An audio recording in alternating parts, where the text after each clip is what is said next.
മഹിളാ കോൺഗ്രസ് നേതാവ് ആർ രശ്മി ഇന്ന് ഔദ്യോഗികമായി ബി.ജെ.പിയിൽ ചേർന്നു. ഈ വാർത്ത കേട്ടപ്പോൾ പ്രത്യേകിച്ച് അത്ഭുതമൊന്നും തോന്നിയില്ല. കാരണം കുറച്ച് ദിവസങ്ങളായി ഇതുമായി ബന്ധപ്പെട്ട ഒരുപാട് കാര്യങ്ങൾ പലരും സോഷ്യൽ മീഡിയയിൽ പങ്കുവച്ചിരുന്നത് കാണാനിടയായി. അതുകൊണ്ടാണ് പ്രത്യേകിച്ചൊന്നും തോന്നാതിരുന്നത്.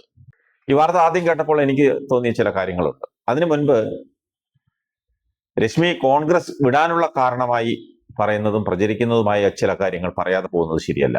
2021 കൊട്ടാരക്കര നിയോജക മണ്ഡലത്തിലെ UDF സ്ഥാനാർത്ഥിയായിരുന്നു രശ്മി. ആദ്യം കുളക്കട പഞ്ചായത്ത് അംഗമായിരുന്നു, അതിനുശേഷം ജില്ലാ പഞ്ചായത്ത് അംഗമായിരുന്നു. നിയമസഭാ സ്ഥാനാർത്ഥിയായി പരിഗണിക്കുമ്പോഴായിരുന്നു ഒരു ബൂത്ത് പ്രസിഡന്റ് പോലും അല്ലാതിരുന്ന രശ്മിയെ മഹിളാ കോൺഗ്രസ് സംസ്ഥാന സെക്രട്ടറിയായി നൂലിൽ കെട്ടിയിറക്കിയത്. അങ്ങനെ കഴിഞ്ഞ തവണ നിയമസഭയിൽ മത്സരിച്ചു, തോൽവി ഏറ്റുവാങ്ങി. തോറ്റത് 10,000-ൽ പരം വോട്ടിനായിരുന്നു. നേരത്തെ 42,000-ൽ പരം വോട്ടിന് സബിൻ സത്യൻ തോറ്റ സ്ഥാനത്താണ് വെറും 10,000-ൽ പരം വോട്ടിന് രശ്മി തോറ്റത്. അങ്ങനെ ഇപ്പോൾ പദവിയൊന്നുമില്ലാതെ വീട്ടിലിരിക്കുമ്പോഴാണ് വീണ്ടും നിയമസഭാ തെരഞ്ഞെടുപ്പ് വരുന്നത്.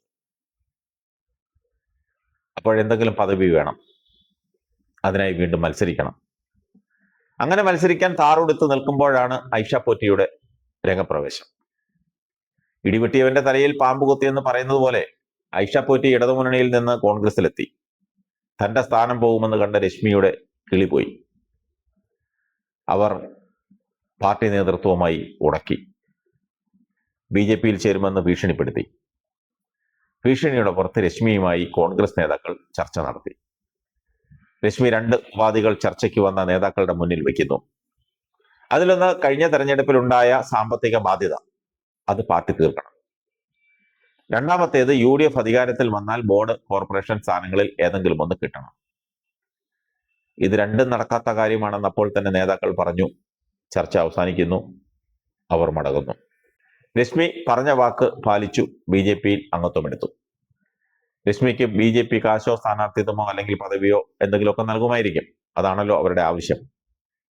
സ്ഥാനാർത്ഥിയാകാൻ ആക്രാന്തമൂത്ത് അഖിൽ മാരാർ എന്ന അഖിൽ കോട്ടാത്തല കഴിഞ്ഞ ദിവസം NDAയുടെ ഭാഗമായ 2020-ൽ ചേർന്നു.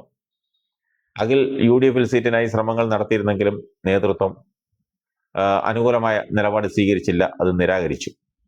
തുടർന്നാണ് NDAയിലേക്ക് ചുവടുമാറ്റം നടത്തിയത്. ബി.ജെ.പിയിലും സീറ്റിനായി ഒരുപാട് കയറിയിറങ്ങി, നടന്നില്ല. അങ്ങനെയാണെങ്കിൽ ബി.ജെ.പിയിൽ പുതിയ പോർമുഖം തുറക്കും.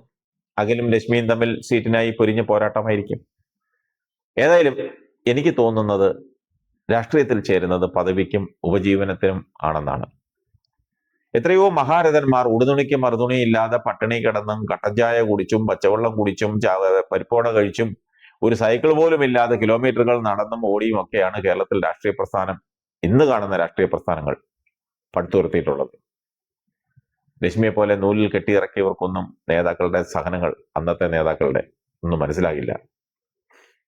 എന്ത് യോഗ്യതയാണ് രശ്മിക്കുള്ളത്? രശ്മി എന്തെങ്കിലുമൊക്കെ ആയിട്ടുണ്ടെങ്കിൽ അത് കോൺഗ്രസ് പാർട്ടി തന്ന ഔദാര്യമാണ്. രശ്മിയെ ഇന്ന് കാണുന്ന രശ്മി ആക്കിയത്, 10 പേരെ അറിയുന്ന ഒരാളാക്കിയത് കോൺഗ്രസ് പാർട്ടിയാണ്. ആ പാർട്ടിയെയാണ് തേച്ചൊട്ടിച്ചുകൊണ്ട് വർഗീയ ഫാസിസ്റ്റ് കക്ഷിയായ ബി.ജെ.പിയിൽ ചേർന്നത്. അപ്പോൾ നിങ്ങൾക്കെല്ലാം ആശയമല്ല, ആമാശയമാണ് ലക്ഷ്യം. ഇതുപോലെയുള്ള രശ്മിമാർ ഇനിയും കോൺഗ്രസിലുണ്ടെങ്കിൽ എത്രയും വേഗം പോയി കിട്ടിയെങ്കിൽ ആ പാർട്ടി രക്ഷപ്പെട്ടേനെ എന്നാണ് ഒരു പാർട്ടിക്കാരൻ പങ്കുവച്ചത്.